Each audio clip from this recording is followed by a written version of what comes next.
Welcome. Today I'm going to look at the City of Chaos, Book 2 of the Fighting Fantasy series. And I want to look at two covers that came with the book pretty early on. Now it's quite an interesting situation. So we have the Citadel of Chaos here.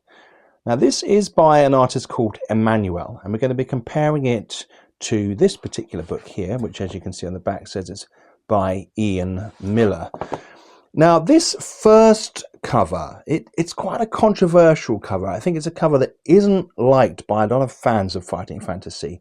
And that is because I think on some level, this artwork by Emmanuel, who is quite a mysterious figure, you don't really see much about this person. It's probably just a pen name for another artist. But you can see, even when we zoom in here, that the details are almost spray painted. They're kind of graphical, aren't they? They don't really drum up a huge amount of texture or movement.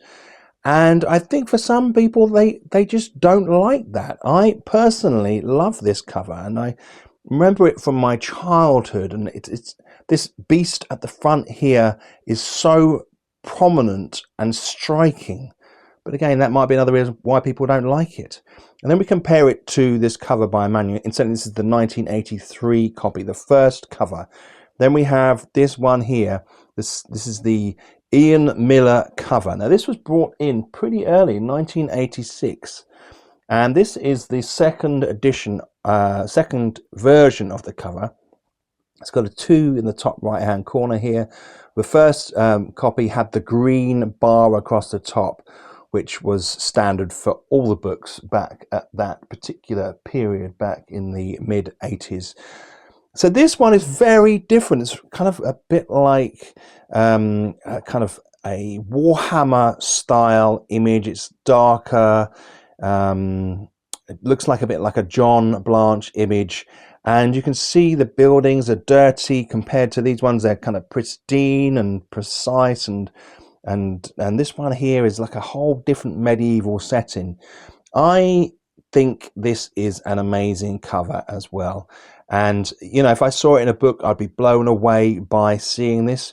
But for me, it doesn't quite hold that kind of iconic position like this cover does for the Citadel of Chaos, which it strikes me as a bit risky to do it like this. But the books sold, this cover distributed across the world. I do love both these covers, guys. Tell me what you think in the comments down below. Thanks for watching.